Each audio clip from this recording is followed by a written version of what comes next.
right into the next session, which is the Carol and Orlo H. Clark Distinguished Lecture. As many of you know, this lectureship was created to recognize the tremendous contributions of Carol and Orlo to not only the AES, but to the field of endocrine surgery. And we, as an organization, are in the process of trying to endow this lectureship so it exists in perpetuity.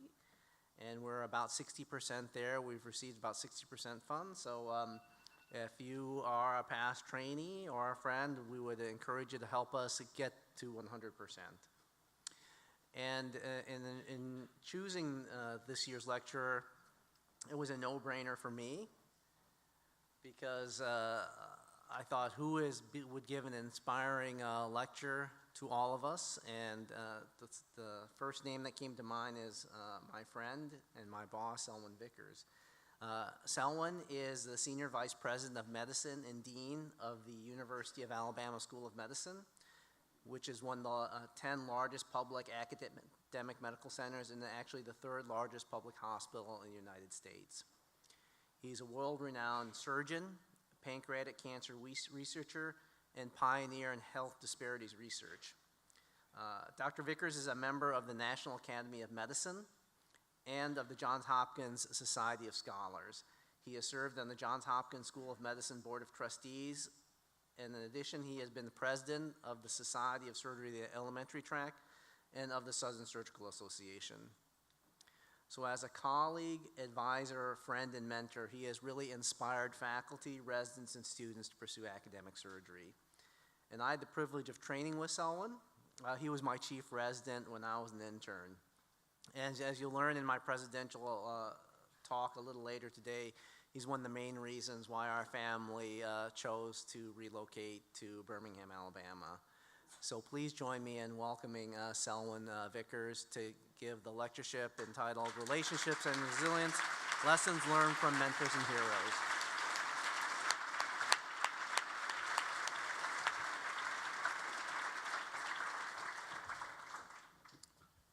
Thank you, Herb. It's a pleasure to be here, and I've been to a lot of surgical meetings, but this one's unique. The energy, the excitement, and the commitment that I've seen among the individuals here is impressive.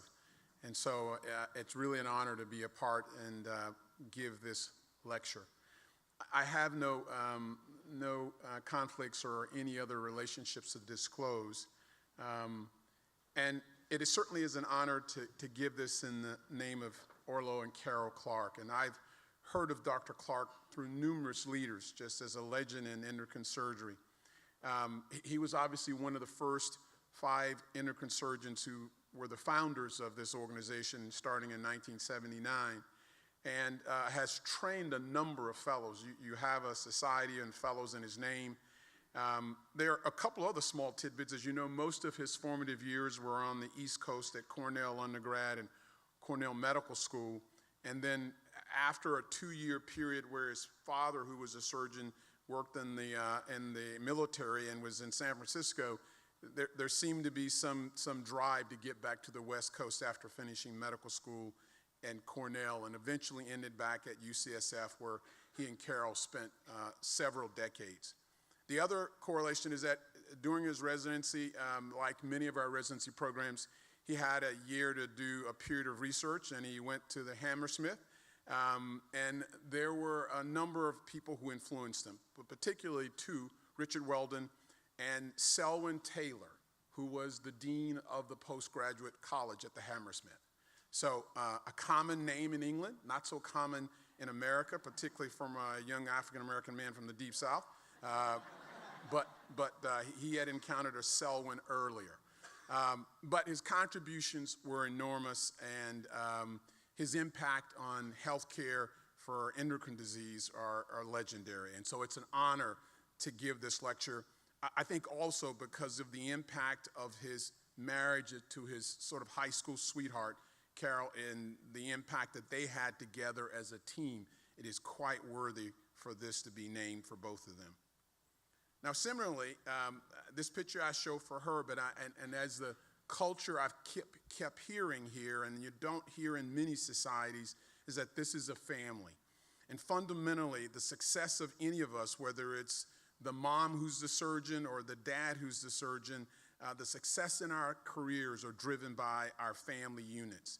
And that's certainly the success of our Department of Surgery after following Kirby at UAB is driven by Harriet and Herb. I'm very pleased and thankful for their leadership that they provided over the time period that he's been there, and hoping that will be a long time to come. Alex and Liz obviously are their pride. Alex at Yale and Liz at UNC, which is not quite like Duke. As you know, her school there. But Harriet is a big North Carolina fan, so that's okay. So I'll quickly walk through these things to set up the backdrop of what I would share that I've learned from people in my past. This applies to all of you. My story is not unique. One or two generations in each of your lives, there's someone there who deserves a mindfulness on your part and a period of reflection of what they've done to your success. In fact, the best comment is that if we've seen further, that's everybody in this room has seen further, because of what you've been able to achieve, you've stood on the shoulders of giants. And those giants are people in your family who you can relate to that. So I'll outline some of the challenges in academic medicine, talk about a current problem of burnout, and then speak about resilience, grounding, and grit, and end. So there are a number of challenges in academic medicine, and as I've given this talk before, these tend to expand.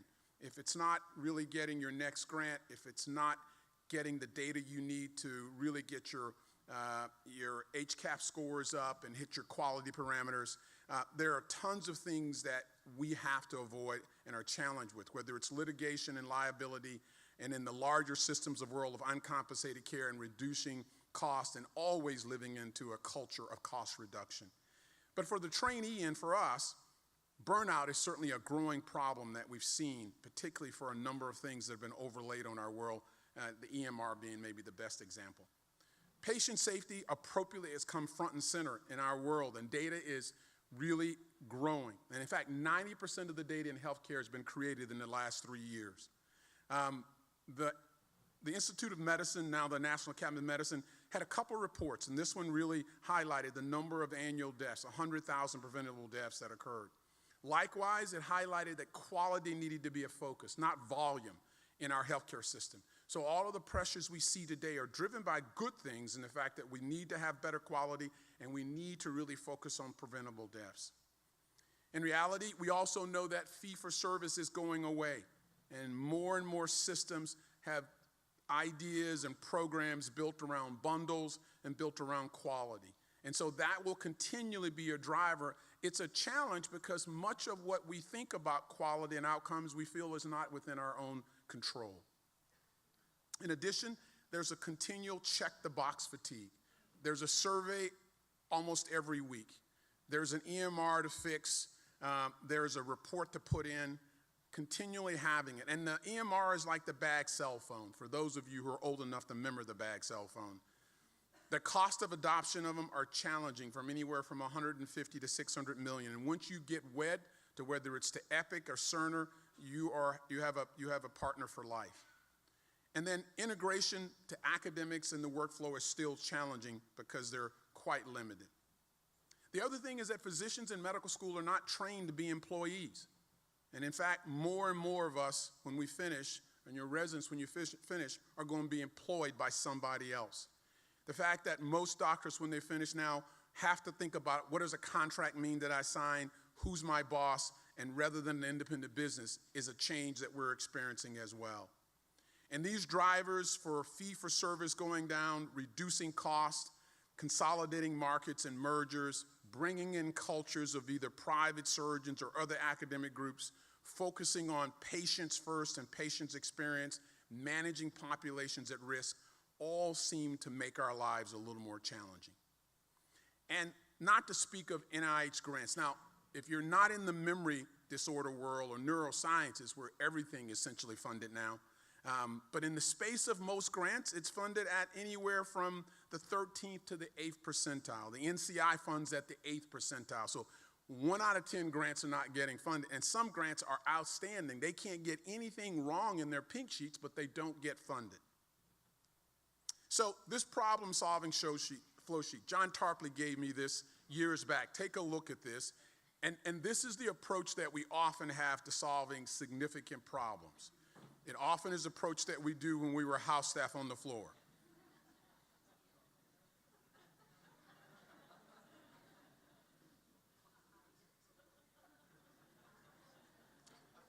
In general, we've all been in this situation at some time.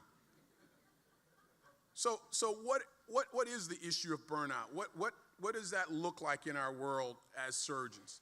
We're in a job that has high demand, high RVUs, requirements for volume. We have low control over quality metrics. We often don't have support for some of our real initiatives and in our personal lives. And there's often decreased funding going forward for the things we really care about as relates to our patient initiatives and grants. The term burnout didn't exist for many of us who were baby boomers, but it was first coined in 1974 by Herbert Freudenberger. Really was related to this issue of staff burnout and job dissatisfaction. And in fact, why are surgeons at risk? These highlight them. We're a demanding yet very rewarding profession. More than a decade of post-secondary training. Substantially more hours than the U.S. public, who have a hard time understanding how an 80-hour work week doesn't work for us. Struggle to effectively integrate our personal lives, which we often carry home the difficulties at work. We're a highly technical field, intellectually demanding, where decisions are not always clear of what to do, and yet we still have to make them. So when does it begin? And in fact, it begins in medical school. Medical students, when they enter, have the same mental health profile as all of their peers graduating.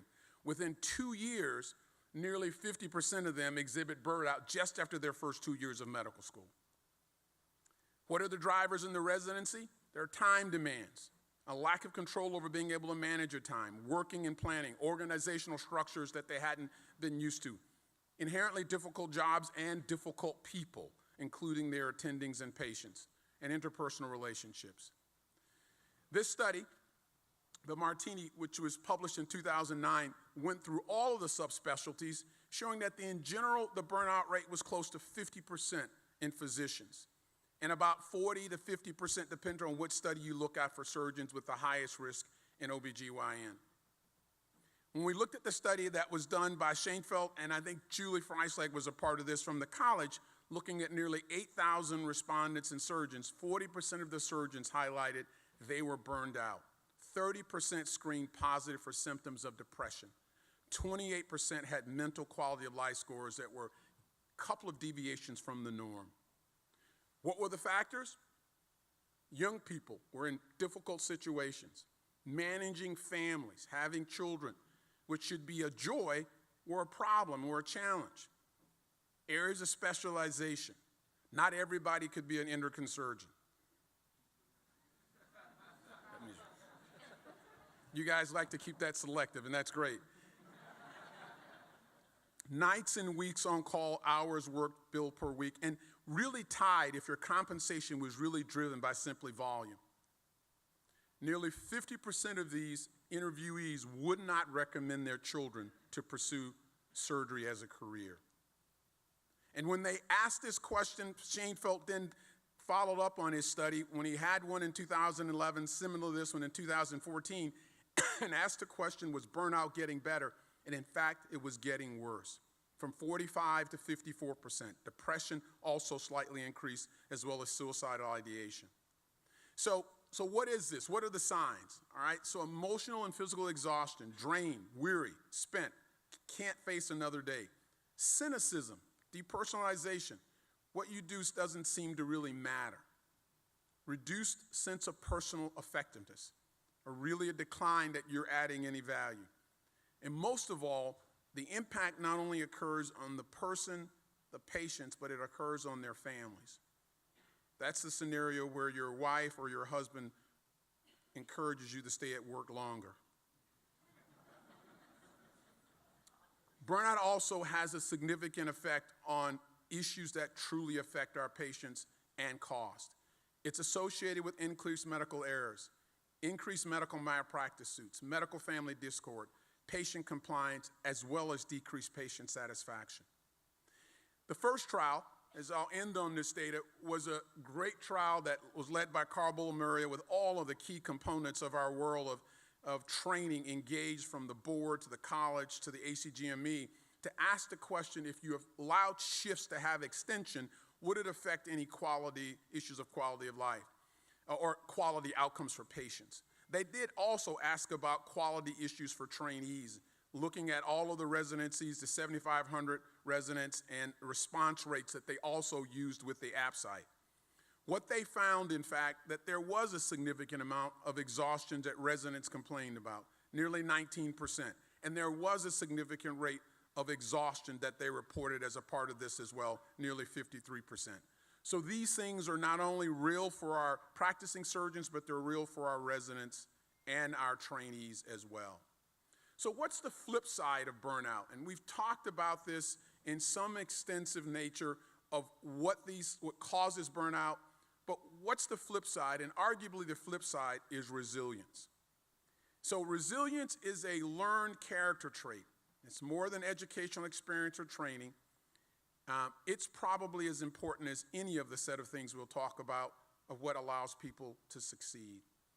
Now, this equation is the modulus of resilience. I like it because it really basically measures the ability of an object to be deformed and absorb that energy without permanent distortion and return to some normal shape.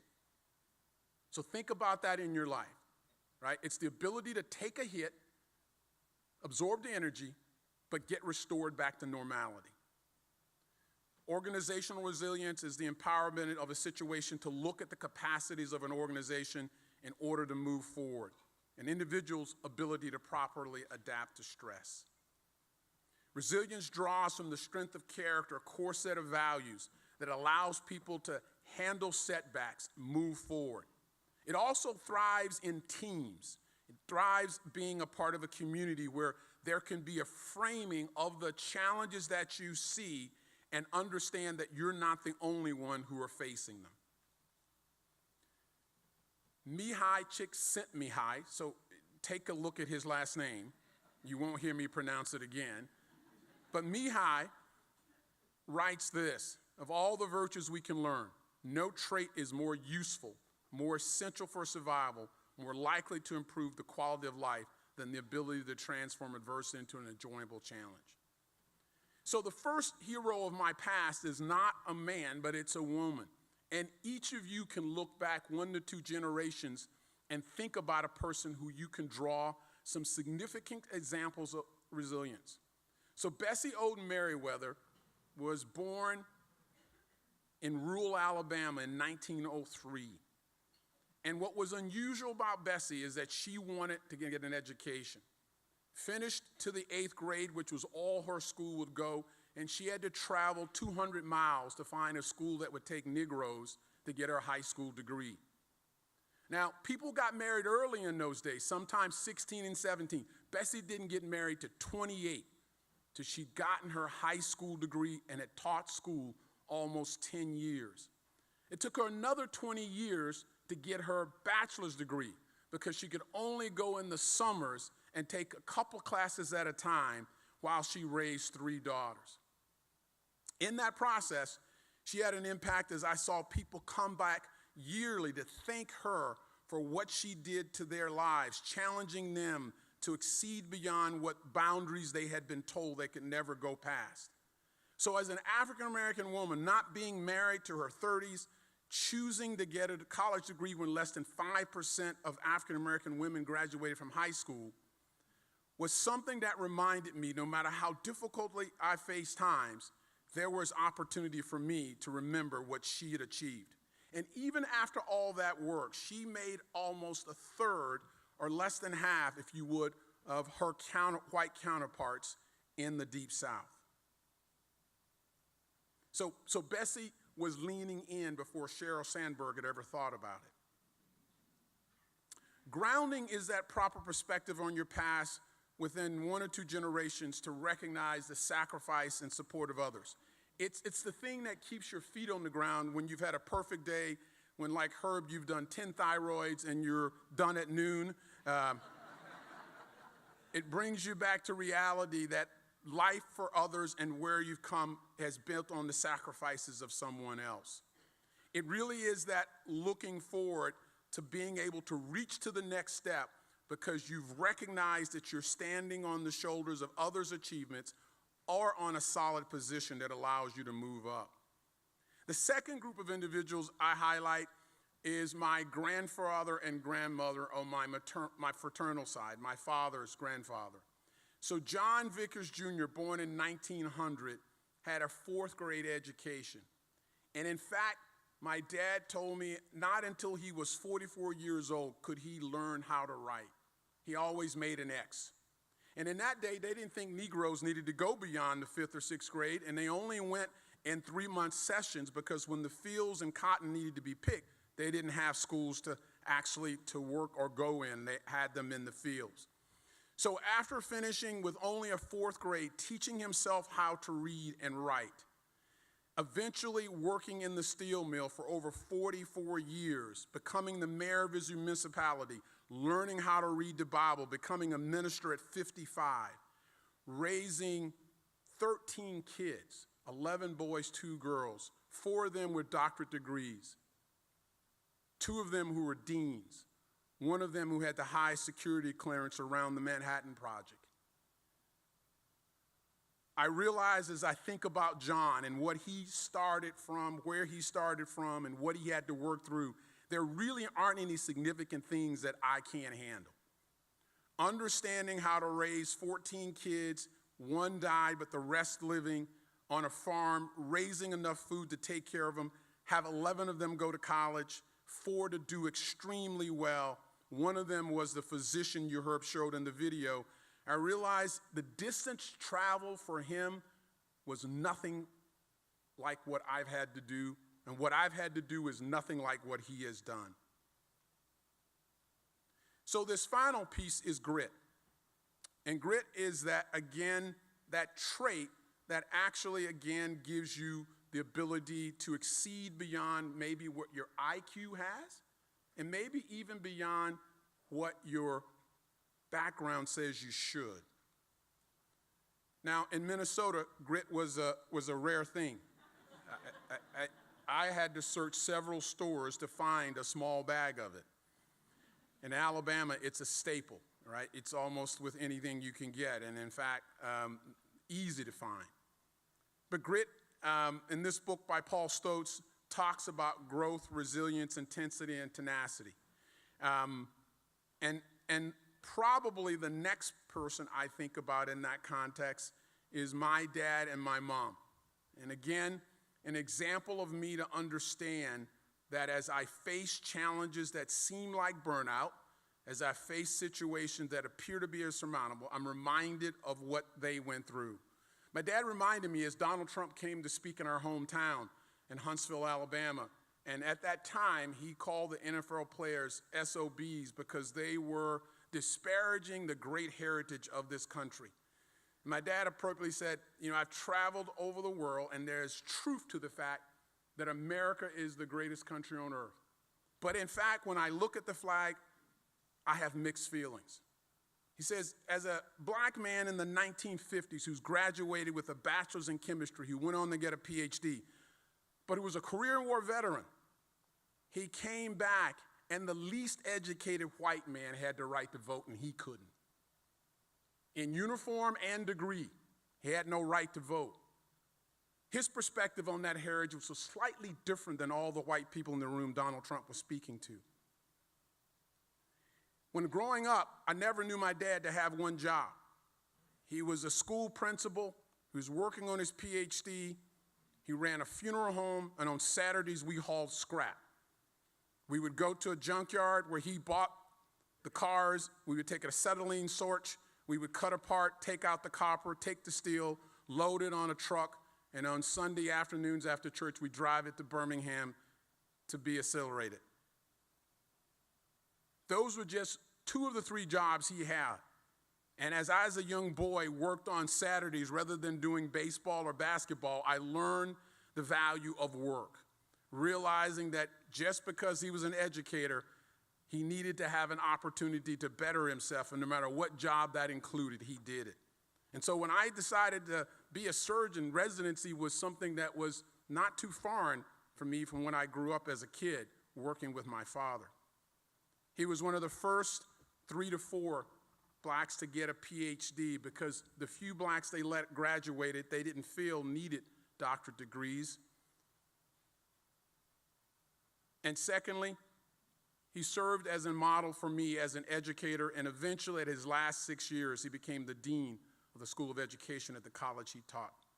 My mom, 32 years as an educator, and the oldest daughter of 3 was someone who always worked equally as hard. They were both firstborns. She likewise ran a business for another 20 years after her years as an educator and teacher. They give me a proper perspective of grit to be able to go forward, understanding that they had limitations that were all, by all means, would define their ceiling, but they chose not to let that be the case. Angela Dirkworth highlights the fact, and as you know, she's an outstanding Penn professor, highlights the fact that probably more than talent and IQ, grit is that factor that actually allows you to move ahead. It's a key determinant of success, whether it's in 7th grade math students or residents or faculty members, chairs, or deans. Grit is the passion of grit is not only having passion, but it's perseverance. It's the willingness to understand that learning actually sometimes relates to effort. It's not just having resilience in the face of failure, but it's a deep commitment to pursue your passions even when you fail. It's a growth mindset that you will continually get better if you work hard at it. Diane Kutu also builds on that fact that those people who have grit had this unique capacity. They can accept the reality with all of its warts, the horse manure that sits around them. Rather than complaining and making excuses and blaming, they can move ahead. They can improvise when tackling problems, find solutions with limited resources.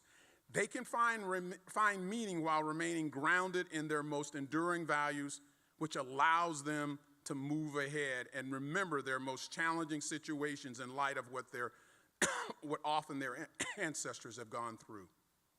So the surgical resident, I would argue, had a lot to do with grit. And the first person, as Herb highlighted, that demonstrated that for us was probably John Cameron. And the other tie I have to the AAES was that one of the early presidential invitees was Greg Buckley. He talked on my first author scientific paper on xanthine oxidase on the endothelial surface as a radical transducer of injury. Cameron, for us, was an individual who really sought to look for grit in his trainees. There were typically only 2 or 3 questions John asked about you in the interview. What you wanted to do in the next 10 years, and not too many of them sat and told him they wanted to do his job. Where did you rank in your class? And what career path did you want to take? Those were the fundamental things as John was trying to assess what were the core attributes that he needed to get these results that related to individuals who would be leaders. It's a time and period in a school that we might not see. Of the generations of 18 years of surgeons he trained, 88% of them stayed in pursued careers in academic surgery. Nearly 25% went on to become chairs of departments of surgery. And that track record was one of looking for individuals who would have this criteria of grit. These other leaders were really significant for me. Kirby, who was my chair when I went to Alabama after Gil Deedham, Kirby gave me my first chance to understand that surgeons should be surgical scientific leaders.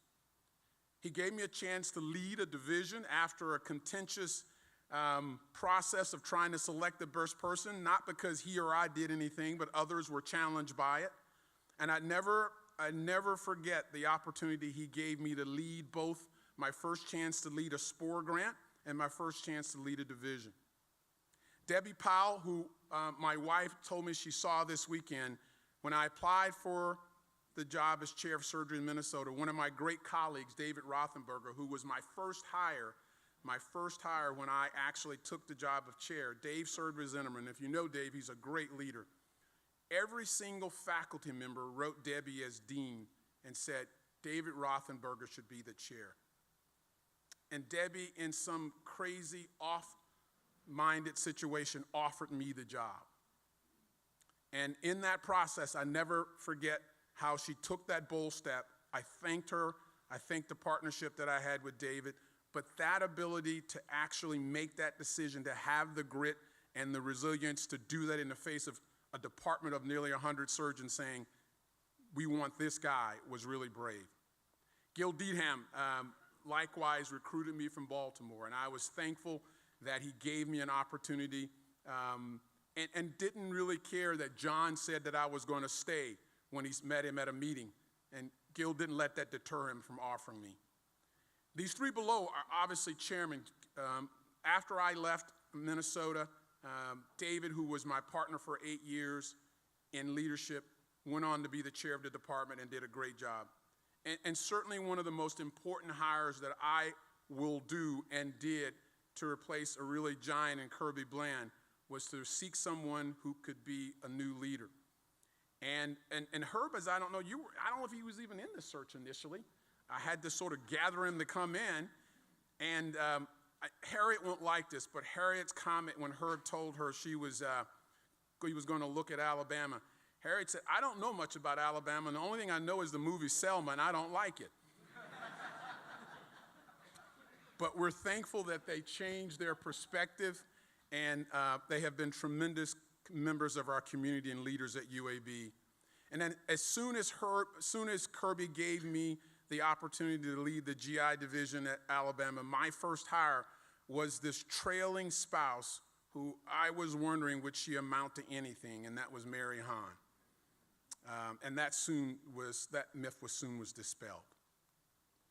So this is an older picture of our department, the one that Herb had probably maybe a second or third year. It's a group of individuals who are outstanding that we're all proud of and are clearly the basis of us being a great institution.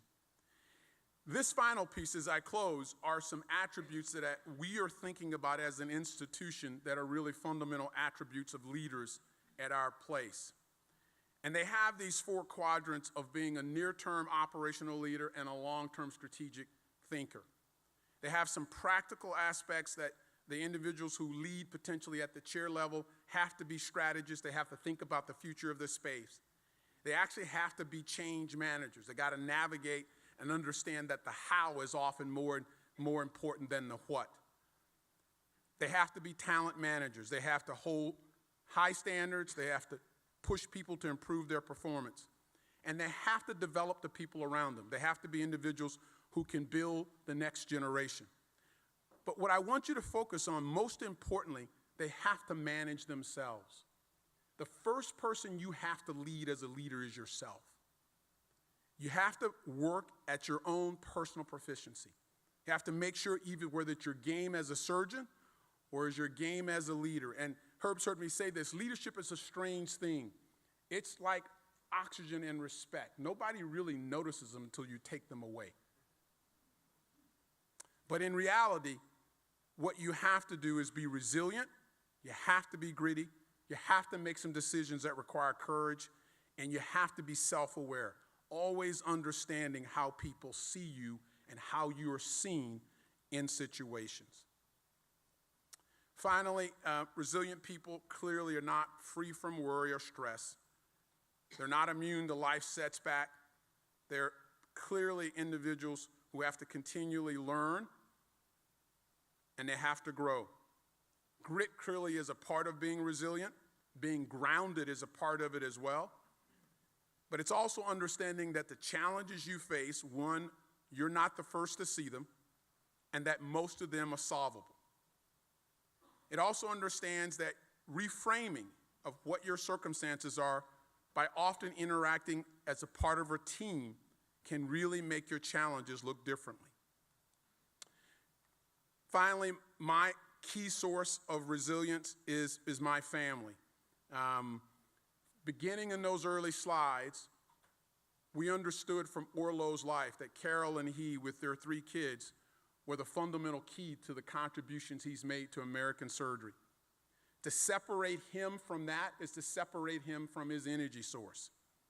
The second picture that we showed of Herb Chin and Harriet was also not put for accident, but to separate Harriet, Alex, and Liz from Herb is to separate him from his energy source and his ability to succeed. When that's not well, nothing else at work works well. That same holds true for me. The individuals in this picture, my 3 daughters and my son, and Keegan, not so well now, all are fundamental to whatever I do and what we will do to be successful. In general, as Courtney Townsend told me, he says, when you drive down East Texas and you see a turtle on a fence post, you know a couple things. Number one, he didn't get there by himself. Right? Number 2,